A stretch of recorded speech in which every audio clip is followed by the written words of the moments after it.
Jadi artinya kalau kita berdoa lawan Tuhan, minta lawan Allah, tapi dalam hati kita ini masih ada rasa bisa. Dalam hati kita masih ada rasa daya upaya. Nah, ini doa kita ini ditolak oleh Allah. Karena Allah yujibul muttar. Allah itu memperkenankan, mengabulkan doa orang yang muttar, orang yang tidak ada punya apa-apa lagi yang diharapkannya selain Allah Subhanahu wa ta'ala. Bismillahirrahmanirrahim. Assalamualaikum warahmatullahi wabarakatuh. Allahumma salli ala Sayyidina Muhammad wa ala ali Sayyidina Muhammad. Sahabat beriman yang dirahmati Allah, syukur alhamdulillah kita masih diberikan kesempatan oleh Allah Subhanahu wa ta'ala untuk bisa berjumpa dan bertemu kembali di dalam channel ini. Al-Fakir doakan mudah-mudahan Allah Subhanahu wa ta'ala tetap selalu melimpahkan rahmat dan hidayah kepada kita semua, agar kita bisa menjalankan segala perintahnya dan menjauhi segala larangannya. Dan mudah-mudahan Allah Subhanahu wa ta'ala juga selalu mengampuni dosa-dosa kita, sehingga kelak kita bisa berkumpul di surganya Allah Subhanahu wa ta'ala. Amin amin ya rabbal alamin. Sahabat beriman yang dirahmati Allah, pada kesempatan yang berbahagia ini, mari kita bersama-sama untuk menyimak tausiah atau ceramah dari Kiai Haji Muhammad Bakhit, yang mana kali ini beliau akan menjelaskan tentang sifat-sifat yang sangat disukai oleh Allah Subhanahu wa ta'ala. Jadi mari para sahabat, kita simak baik-baik tausiah dari beliau, agar apa yang disampaikan oleh Kiai Haji Muhammad Bakhit bisa bermanfaat untuk kita semua. Selamat menyaksikan. Banyak perintah Allah, namun dari sekian banyaknya perintah Allah kepada kita itu, yang paling besar dituntut Allah kepada kita adalah agar kita bersifat dengan sifat ittirar. Wal ittirarul matlub an la yatawahham al-'abdu min nafsihi syai'an min al-hawli wal quwwah wa la yara li nafsihi sababan min al-asbab ya'tamidu 'alayhi wa la yara li ghiyathihi illa maulah wa la yara li najatihi min halakatihi ahadan siwa. Ittirar yang dituntut kepada kita itu adalah bahwa tidak menyangka seorang hamba daripada dirinya, apalagi meyakini. Tidak menyangka. Waham itu paling lemah perkiraan, paling lemah sangkaan itu waham. Kalau lebih kuat lagi zan itu sangkaan yang sudah kuat. Di atas zan lagi ada yakin.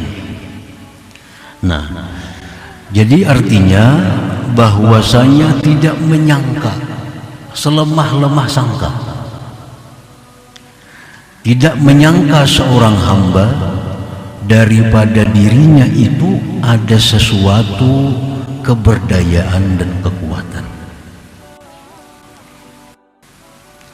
dan dia tidak melihat dirinya itu ada sebab yang dia bisa berpegang atas sebab itu, dan dia tidak melihat untuk menolong dia itu kecuali Tuhannya, dan dia tidak melihat bagi keselamatannya dari kebinasaannya akan seseorang selain Allah Subhanahu wa ta'ala. Nah, itu artinya ittirar. Ini yang sangat dituntut Allah kepada kita.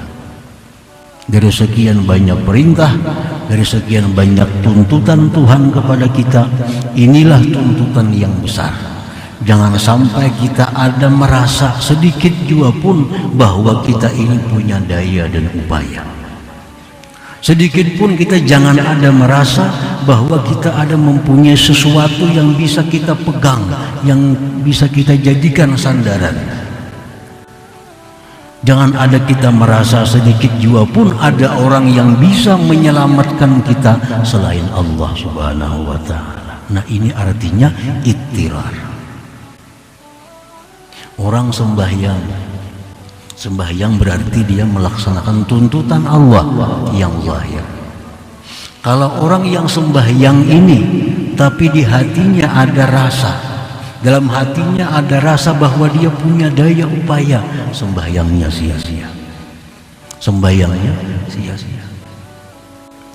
Orang naik haji, orang berumrah, orang puasa, orang bayar zakat, ini orang yang melaksanakan tuntutan Tuhan. Tapi kalau orang ini dalam hatinya ada sedikit punya rasa bahwa dia ada punya daya upaya, maka semua ibadah itu menjadi sia-sia. Jadi tuntutan Allah yang paling besar kepada kita adalah bahwa jangan sampai ada dalam hati kita ini sesuatu pengakuan bahwa kita mempunyai kekuatan dan kemampuan. Jangan ada sedikit pun dalam hati kita orang yang bisa menyelamatkan kita selain Allah.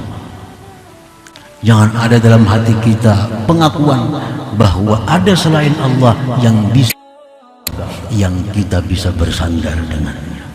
Nah, para muhibbin rahimakumullah, itu yang dimaksud dengan al-ittirar tadi, artinya itu. Al-abdul muttar wal abdul hakiki.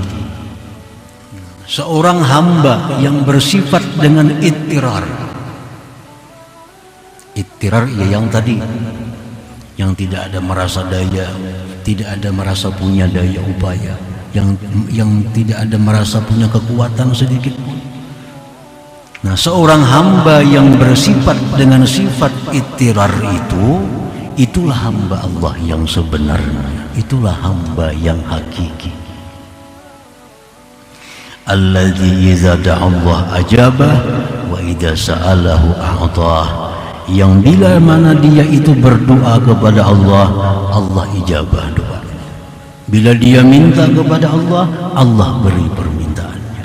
Nah, itulah seorang hamba hakiki, hamba yang sebenar-benar hamba Allah Subhanahu wa ta'ala. Nah, para muhibbin rahimakumullah, qala Allah ta'ala amman yujibul muttarra idza da'ah. Allah yang mengijabah akan orang yang muttar, orang yang bersifat ittirar itu apabila dia berdoa kepada Allah Subhanahu wa ta'ala.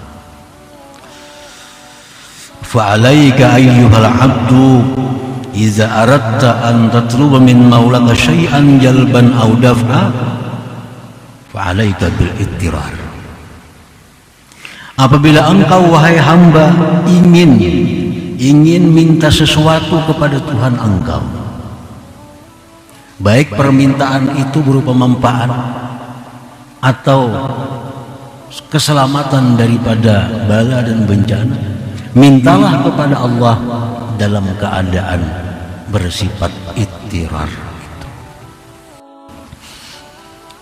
Jadi artinya kalau kita berdoa lawan Tuhan, minta lawan Allah, tapi dalam hati kita ini masih ada rasa bisa. Dalam hati kita masih ada rasa daya upaya. Nah, ini doa kita ini ditolak oleh Allah. Karena Allah yujibul muttar.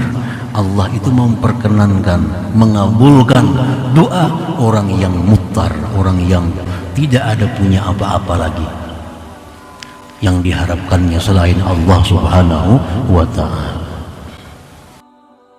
Sahabat beriman yang dirahmati Allah, alhamdulillahirabbil alamin. Kita telah menyimak bersama-sama tausiah dari Kiai Haji Muhammad Bakhir, yang mana kali ini beliau telah menjelaskan tentang sifat-sifat yang sangat disukai oleh Allah Subhanahu wa ta'ala. Mudah-mudahan apa yang disampaikan oleh Kiai Haji Muhammad Bakhir kali ini bisa bermanfaat untuk kehidupan kita, dan mudah-mudahan Allah Subhanahu wa ta'ala bisa mengabulkan segala hajat-hajat kita. Amin amin ya rabbal alamin. Sahabat beriman yang dirahmati Allah, cukup sekian video kali ini. Kurang lebihnya saya mohon maaf. Wabillahi taufiq wal hidayah. Wassalamualaikum warahmatullahi wabarakatuh.